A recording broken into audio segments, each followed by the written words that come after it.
Berbeda dengan Kang Deddy Mulyadi ya, mantan istri KDM, Ambu Ana, di setiap pidatonya selalu menyudutkan bahkan menjelek-jelekan Kang Deddy Mulyadi. Dan kita tahu semua Kang Deddy Mulyadi itu digugat cerai bahkan diusir gitu.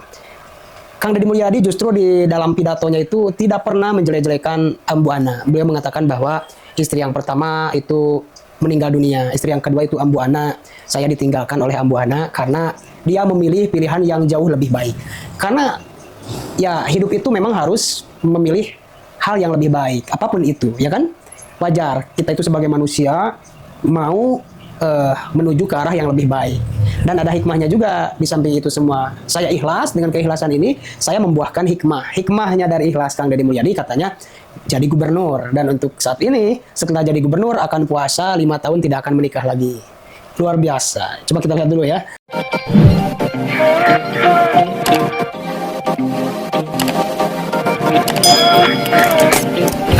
Saya waktu nikah dengan almarhum istri saya, karena istri saya yang pertama meninggal, yang kedua pergi. Kenapa dia pergi? Karena dia ada pilihan yang jauh lebih baik dibanding saya. Enggak ada masalah kan? Manusia itu harus mencari yang lebih baik. Kalau saya dianggap tidak lebih baik, ya silahkan pilih yang lain yang lebih baik. Kan nggak ada masalah. Ikhlas. Keikhlasan saya ini berhikmah saya jadi gubernur. Dan kemudian ketika jadi gubernur, pilihan Kang Deddy apa? Insya Allah saya menduda selama 5 tahun ke depan. Kenapa harus menduda? Karena menurut saya ini jauh lebih baik dibanding saya salah pilih lagi nanti istri. Ya bukan, paling utama belum dapat izin dari anak saya yang paling kecil. Padahal yang mendekati anak saya udah banyak saya lihat. Anak saya tiap hari itu panen kado aja saya lihat. Ini dari siapa? Yang dari ini, teteh ini. Hebat, udah gini aja selama 5 tahun yang lumayan, kamu nggak usah beli mainan. Bahwa saya berbeda loh gitu. Saya bukan bupati yang dulu loh gitu kan. Akhirnya hari ini terbalik. Hari ini lebih banyak yang berkomitmen daripada yang tidak berkomitmen. Bahkan kepemimpinan yang dulu itu 3 tahun berturut-turut meninggalkan hutang. Buktinya adalah masuk pada neraca utang APBD gitu kan, itu jelas gitu. Mantap pungkur bupatina satajan abdi tapi kan ka ayeuna aya hutang keneh DBH 2 tahun. Hayang dibayarkeun ke bupati ayeuna sia teh boga ka era. Kita berakhir Kang Deddy memimpin, itu ada defisit sekitar 300 miliar. Oh, itu ilmu saya.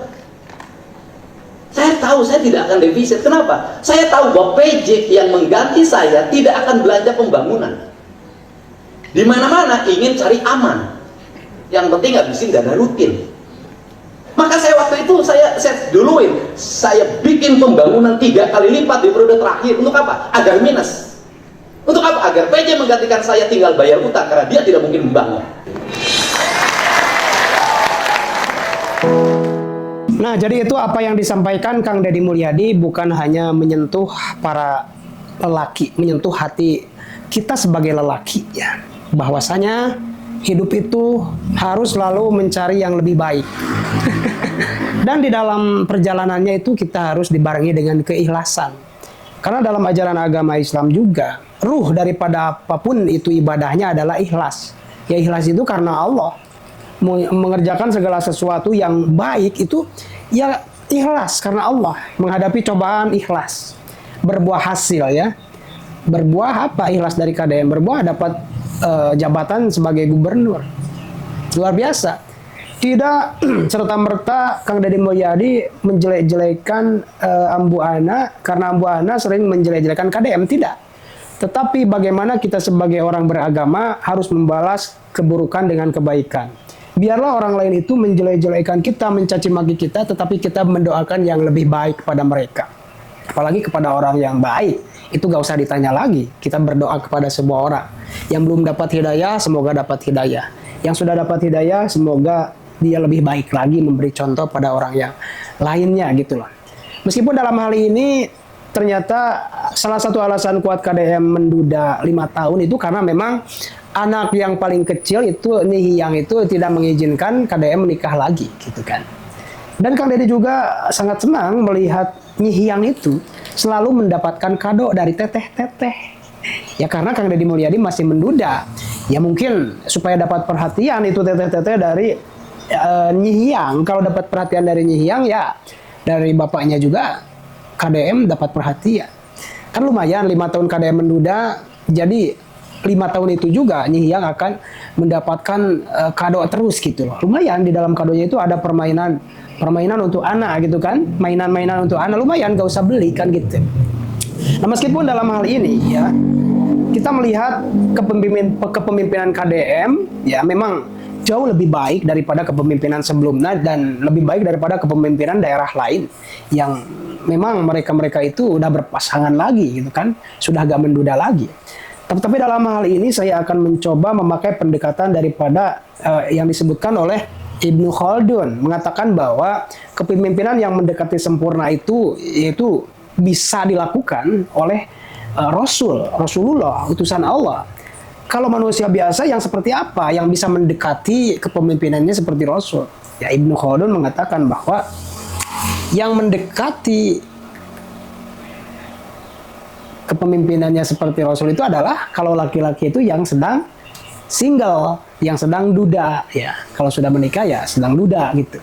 Karena secara tidak langsung ya yang sedang menduda itu akan fokus terhadap kinerjanya. Tidak banyak masalah di keluarga, istri menuntut ini pokoknya itu mendekati gitu kan. Dan kita tahu semua, setiap hari Kang Deddy Mulyadi itu kerja turun ke lapangan. Kang Deddy Mulyadi tidak nyaman duduk manis di kantornya, ya kan? Berdiskusi dengan sesama tim ya untuk merencanakan sesuatu seperti pejabat-pejabat lainnya, banyak teori tanpa aksi. Dan ya kita tahu semua lah. Kalau kita berteori tanpa aksi itu ya tai kucing. Banyak para motivator yang mengatakan teori tanpa aksi itu tai kucing. Dan itu memang benar. Buat apa kita bicara baik, bicaranya strateginya bagus, tetapi tak ada aksi. Itu sama aja nilainya 0. Sama sekali 0 besar, ya kan?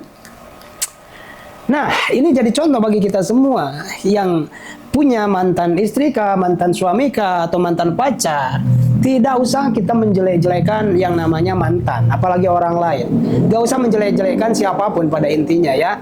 Kalau perlu kita berpikir, berjiwa besar. Barangkali mereka itu lagi mencari yang jauh lebih baik daripada kita.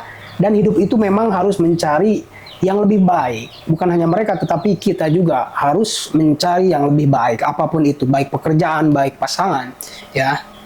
Nah, ini semakin seru saja ya. Bagaimana menurut kalian terkait hal ini? Silakan baku hantam di kolom komentar. Terima kasih sudah menonton. Jangan lupa like, subscribe, dan tekan tombol lonceng. Bye-bye.